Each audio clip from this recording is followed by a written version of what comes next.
Hey, are you losing some distance off the tee? Kind of struggling with the courses maybe getting a little longer every year. You're got a lot more used-tos in your swing. I used to hit this club in, now I'm hitting this club. Or you're tired of being the first person in your group to hit away after you've teed off. I know how you feel. I'm 63 now. Father time is creeping up on us, and for sure as we get older we're going to lose a little bit of distance. And I'm not going to come on here and tell you like, hey, do these 3 things, you're going to pick up 20 yards magically. You know what, I haven't been able to get all my yardage back over the years, but I'm certainly able to slow down the effects of father time and pick up some yardage over the last couple of years, but just by practicing a few simple things in it. So we don't have to accept the fact that, hey, I'm getting older, I'm going to lose distance. We don't have to accept the fact. And there are some simple fundamentals you can do that you can incorporate into your practice and into your swing that will help make a big difference for you. So I'm Barry from Over 50 Golf. I'm going to show you 3 kind of basic fundamental things you can work on and incorporate that will help make a big difference for you.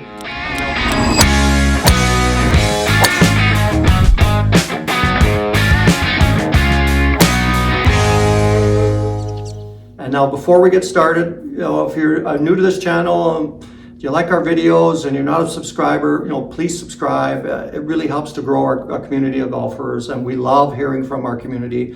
If there's any swing tips and drills and lessons you want to see to help you with your game, by all means, send me a comment and we'll include it in our lesson series as we go along. So let's get started. Let's try to get some of that distance back and give you some practical, fun things to practice. So first thing I want to talk about is your setup, particularly your width of stance and ball location, which are critical for allowing you to be a lot more efficient in your swing and hit the ball solidly and maintain your distance, be more efficient hitting the golf ball. First thing I see with a lot of older golfers, their stance gets too narrow. You start losing a little bit of mobility. Oh, I can't turn as well. Well, instinctively the stance narrows up. Problem is when that stance narrows up, you're going to shut your turn down. You're going to kind of cheat on your turn and swing with your arms too much. And then the other thing too is a wider stance allows you to generate more force in the swing. Now, I'm not going to get carried away too much and discuss about the physics and all that goes into it. But if you think of a wrench, right? You've got one wrench with a short arm on it, another wrench with a longer arm. Well, the longer arm wrench allows you to create more force around that pivot point, for tightening up that nut or pulling that nut apart, right? So you can create more force with that. Well, with the wider stance, basically, I can create more torque. I can create a little bit more torque. I have a little bit longer torque arm between my feet and the center of my swing. So as I shift my weight and shift pressure, I have the potential to create a little bit more force. Then that's in very simple terms, but that's why the wider stance works a little bit for you. So we want to get a little wider with all our clubs.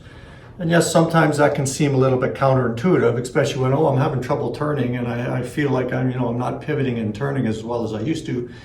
The problem is when you get too narrow, it almost gets too easy to turn, and then you're not using your body effectively and you're not shifting your weight and pressure effectively in the golf swing, robbing yourself of a little bit of potential for some easy speed in your golf swing.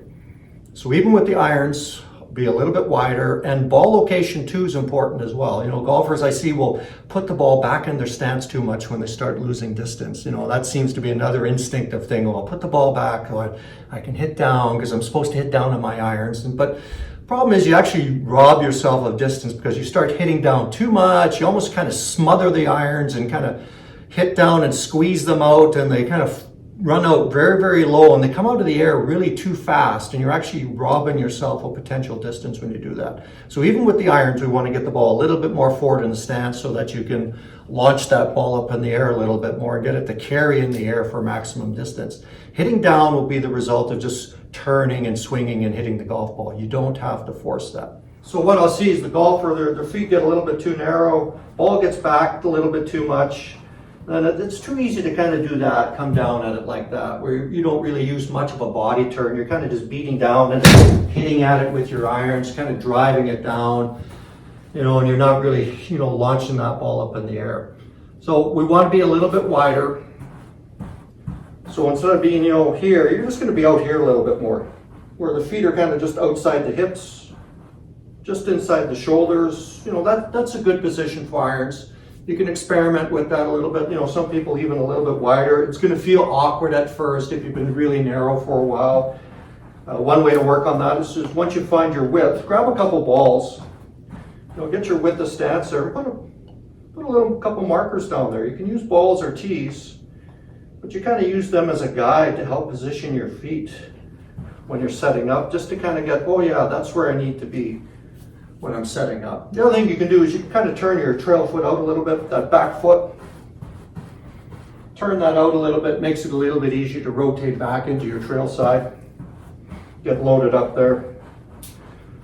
And my body center lines here, get the ball ahead of that a little bit with your irons. Don't be afraid to get it up, just forward of that a bit. That way you can launch it up on a little bit better trajectory to carry in the air more. Carry over the bunkers, carry into the greens. It'll help with your distance potential. So a little wider with the irons. Don't be afraid to get that ball up a little bit more forward. So the wider base will help you turn. More forward in the stance will help you launch it up in the air and just turn and hit it. Right through. And then that way, you start to get a little bit of distance back with your irons naturally without forcing it. And the same is going to hold true for the driver. Get a little bit wider. Let's get that ball forward in the stance. That is so important. Too often what happens with golfers, maybe they start popping the ball up a little bit, or they feel like the ball isn't traveling as far, so they start moving it back in their stance too much. Again, that instinctive reaction to hitting down at it, and they start teeing it down too low. They start getting that ball below the club face of the driver, and then they start driving it down, and it comes out flat. It's not carrying, it comes out on a very flat run. You're robbing yourself of distance. By getting a little bit wider in the stance and moving that ball a little bit more forward, I have a better chance of swinging up on the ball, which is what I want. I want to catch the ball with the club head moving up with the driver slightly. That optimizes your impact conditions so that you can get maximum distance for your club head speed, and the wider stance helps increase your swing potential for a little bit more natural speed. So those two factors will help maximize distance with the driver. So the driver, I'm going to be a little bit wider than the iron. I'm going to step out a little bit more. Again, I'm going to turn that trail foot out. I can even use a little bit more of a closed stance again too with the driver in the woods to help rotate back a little bit more. Lots of golfers have done that. So a little bit wider, ball forward. There's that body center line somewhere there. Let's get it up here. This way, toward my left chest, left shoulder area, that instep of the foot. That way it gets that ball up forward. You can see my spine and head are going to be behind the ball. So when I'm swinging, I'm going to move into it, rotating toward the target, and look what happens with that position there. My spine and head naturally are going to stay behind the golf ball. So I can turn up and into it and let that club swing up and into it. A big distance robber with the driver is ball too far back, and the player does this. They get their spine and head forward to the golf ball, so now the driver head's coming down like that. It's descending. You have a negative angle of approach, which is going to rob you of distance and control. The other thing that happens when I do that, I can't release the golf club. You're going to do this. You're going to hold the club face open and hit weak shots. Let that ball more forward here. My head and spine are naturally behind it. I can rotate back, move into my lead foot, boom, and look what happens. My head and spine are going to be behind the golf ball. My hips will kind of slide forward a little bit and turn toward the target, and I can swing up on it and I can release it. I can have this fantastic release position where the lead arm, your left arm will extend naturally, wham, swinging up and through. Good solid contact. Increase your distance potential without having to swing harder. You're just going to be more efficient. So tee height, I'm going to tee it up. I'm going to get at least half the golf ball over the top edge of the golf club. I don't want to see this. I'm going to launch it up over here, so tee it up a little bit higher. To find my foot position here, we're going to put the club behind the ball. So I've got the nice height there. I'm going to step out a little bit with that lead foot. You can see where the ball is going to be positioned here, forward. Then I'll just take a couple steps back with that trail foot. Get myself kind of set up here so I'm a little bit wider than the iron. I got that trail foot turned out. The ball is located forward here. I have a chance to swing up and through it.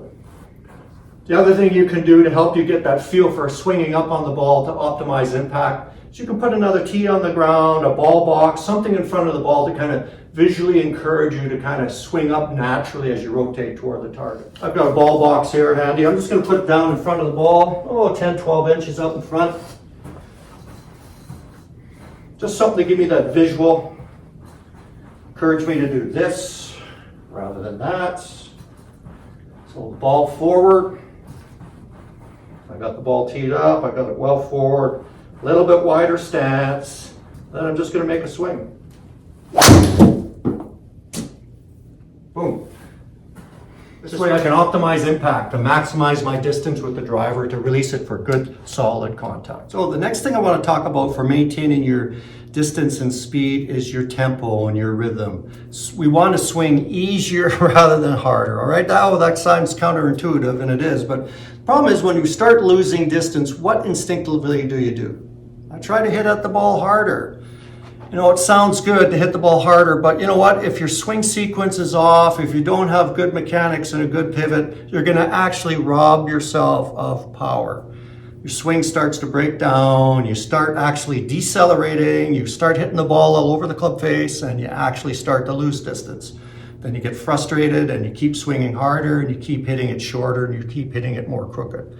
The whole idea is we want to back off a little bit so that you can develop the right swing sequence and have a good rhythm and motion for unloading that golf club with easy speed. So this way you can hit the ball hard properly when you need to in the bottom rather than rushing into it.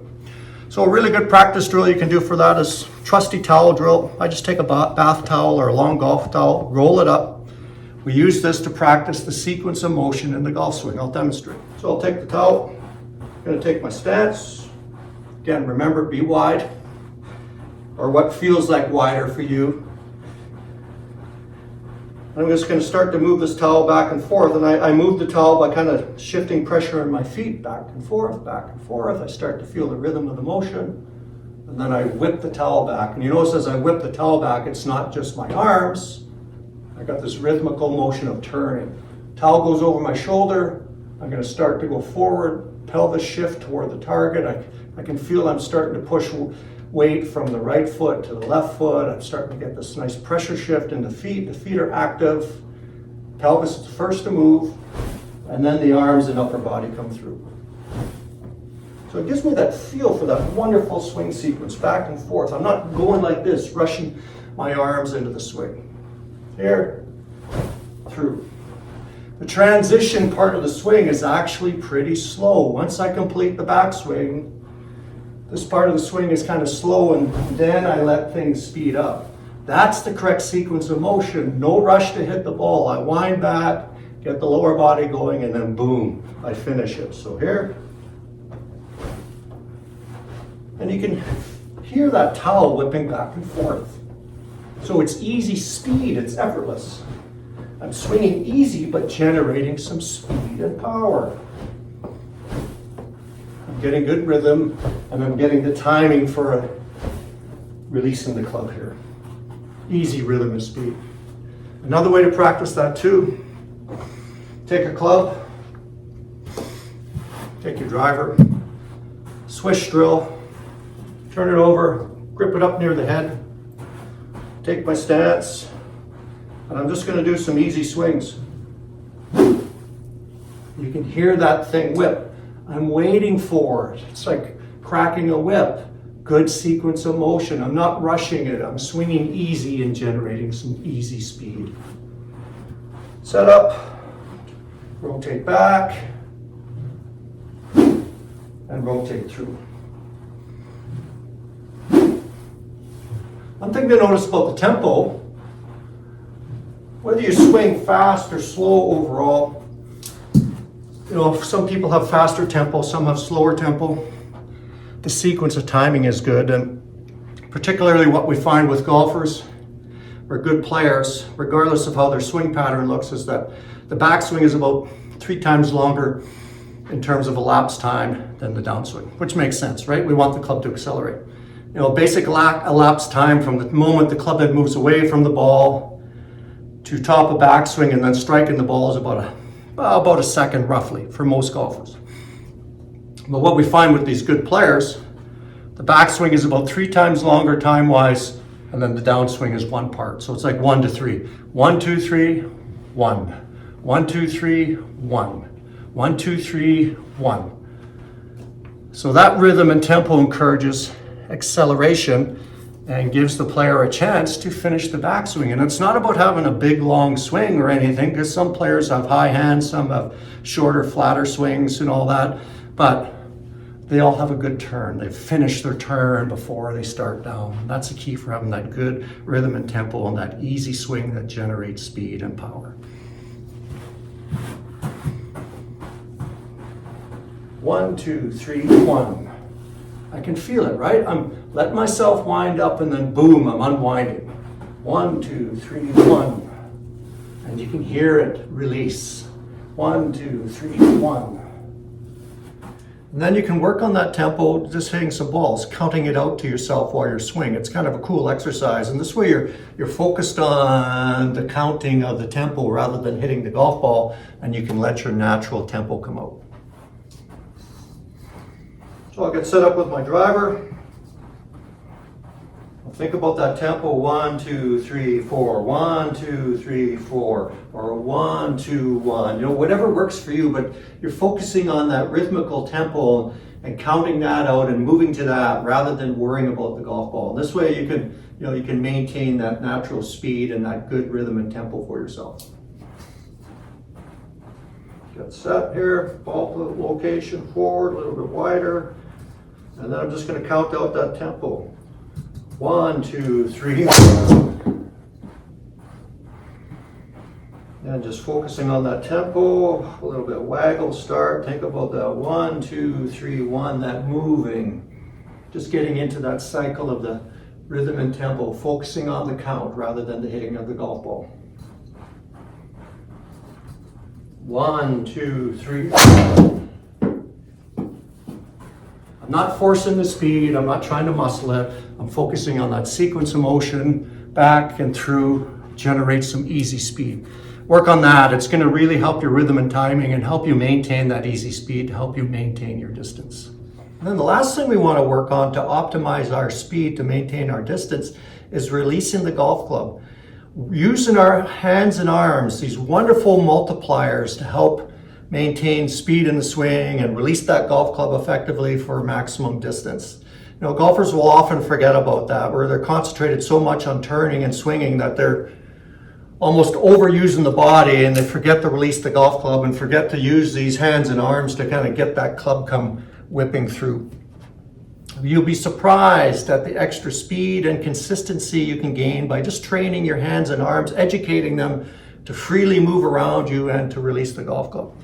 So I'll just demonstrate first with a little drill with a very narrow stance, a closed stance drill, feet touching together. And we're just going to focus on letting those arms swing around us, and we're going to focus on rotating the forearms freely as we swing and just feel that acceleration of the golf club.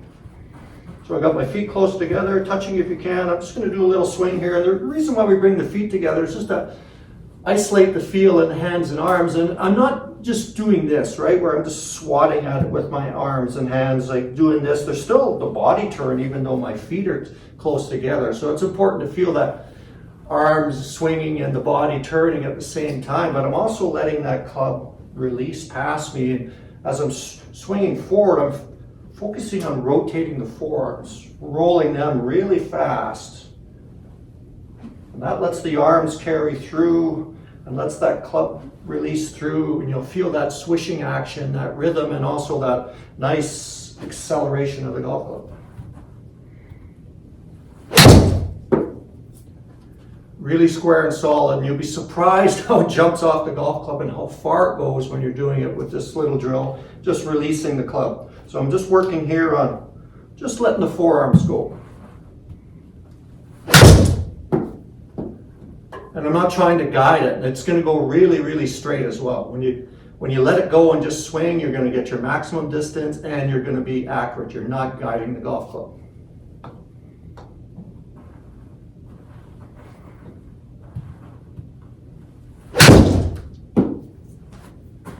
So I'll do a few of those to train the hands and arms to work properly with the body, using the feet together. And after I've done that a little bit, I'm going to do a little bit of a deceleration drill.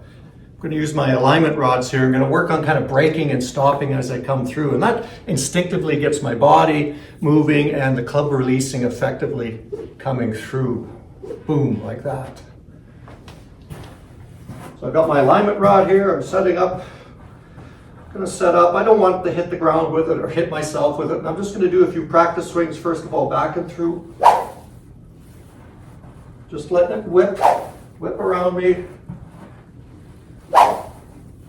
And then I'm going to do some braking. So I'm going to be swinging back through and stopping here.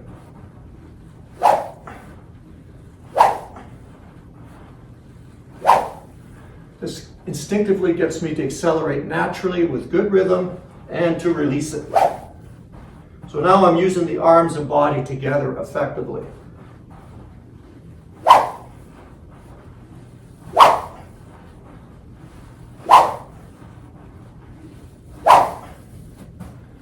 Oh, you get a little bit of workout doing that too. This way you start moving, boom, boom, accelerating naturally without forcing it.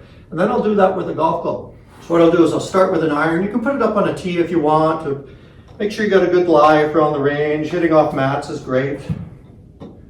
Just going to get set here. And I'm going to feel like I'm going to do the same thing. Okay, I'm just going to do a couple swings, practice swings back and forth.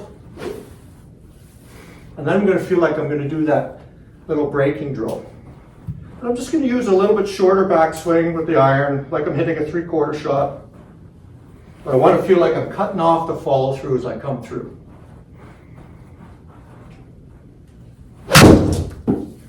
Boom, I get this good athletic, natural acceleration into the golf ball. Arms and body working together.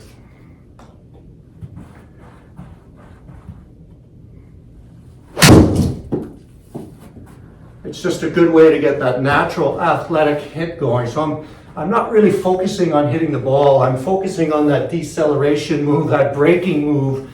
But what happens as I'm doing that, I'm moving very athletically into my lead side, and the club is actually accelerating. Like I'm getting some pretty good speed on it, because what has to happen as I'm coming through to release that golf club with speed, the body instinctively has to kind of stop and brake for a second to let the club catch up and let the arms release, and wham, right through the golf ball for good solid contact and great easy speed.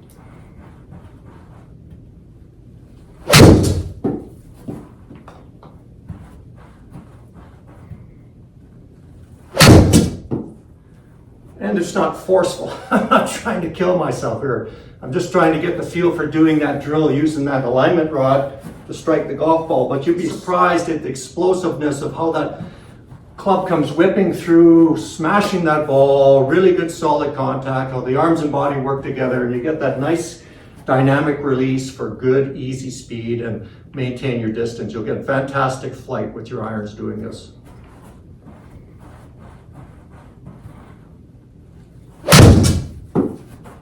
And then I'll do a few full swings. So I'm going to feel like I'm doing the same thing. I'm going to make that big, longer swing, my normal swing, but I'm going to feel like I'm doing that deceleration, acceleration, braking action as I strike the golf ball.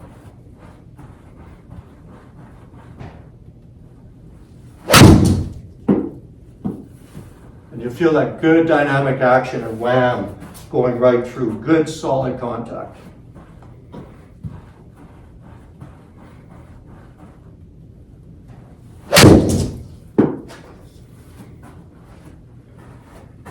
Takes your mind off hitting the golf ball too, and it just gets you to move athletically and naturally to strike the golf ball. Easy speed, easy distance. It helps you maintain your distance.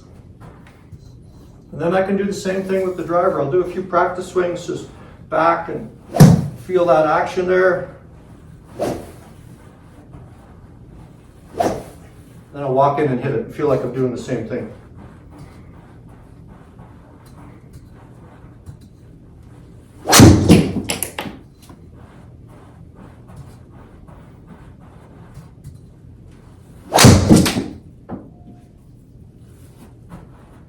Just get you moving athletically and naturally through the golf ball, help you maintain your speed and help you maintain your distance.